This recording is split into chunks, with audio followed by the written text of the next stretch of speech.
there's clearly gold in the area, and the next step would be, okay, well, we could certainly expand and go and prospect in more areas that we think are interesting, and then then we start thinking about, okay, well, let's sort of blanket the entire area. We've had great success with soil geochemistry. Maybe that's another tool that we can use.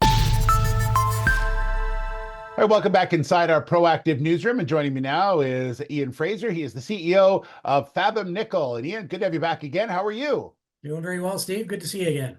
Yeah, so the company had some news this morning talking about your summer prospecting program at Albert Lake. And maybe remind everyone a little bit about Albert Lake and the importance of this one to the company. Yeah, well, Albert Lake is that was our flagship project, and it is host to that very famous Rottenstone deposit, which was mined out in the mid-1960s, and it's a nickel, copper, cobalt PGE deposit. But in light of some of the activity that's been going on south of us, we thought, well, we better go down there and have a look ourselves, because we did, we flew the entire 90,000 hectares with an airborne mag survey, and we were quite intrigued by what we saw down there structurally. And then, of course, with the news coming out of our neighbors to the south, it just was another impetus to get us out there and have a first look. Yeah, maybe remind everyone a bit about the news so they understand what you're talking about. Yeah, well, we went out, we had a small prospecting crew, and we picked a spot in the southeast corner of the Albert Lake project, and we were primarily interested in gold. And so we just picked a spot where we could get a fly camp established, and then a group of 4 went out and really just, every outcrop they came across, we collected a sample just so that we could get some, start developing a geochemical database. And lo and behold, one of the samples, when we check assayed it, came back 2.68. So it was a nice surprise. Absolutely. So obviously that there's some intrigueness happening there as far as that project is concerned. So now that you've done that part, did you expand that sampling program, or what's sort of the stages you want to go in here? Well, yeah, that's interesting because it, obviously it worked, getting the anomalous gold zones that we did.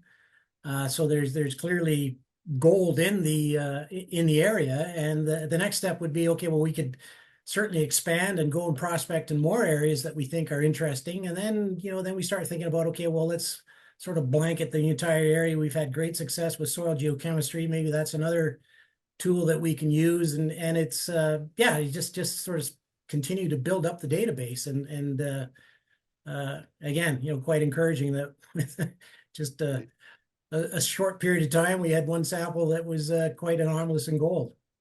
Yeah, and Ian, the way you're going here is also economically smart, right? You don't want to just start throwing drill holes into where that is without doing some more due diligence on it. Is that sort of, am I on the right track there? Oh, absolutely, absolutely. We recognize the structural complexity, and now that we've got gold, I mean, the next thing is, okay, well, where possibly could this gold be coming from? What is controlling the gold? And so until you have that firmly established, that I mean, you just don't point drills blindly.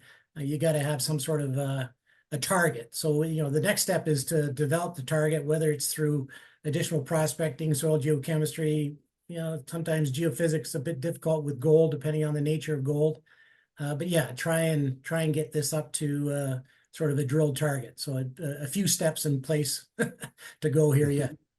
Yeah, absolutely. It was a brief program, but it surely was an interesting one as well. Thanks so much, Ian. Good to catch up with you. And we look forward to hearing more about this as you make the decision on what's going to be the next step. All right. Well, it gives us another thing to play around with, Steve. So we'll keep you abreast of it. Absolutely. All right. All right. We look forward to that. Ian Fraser, the CEO of Fathom Nickel.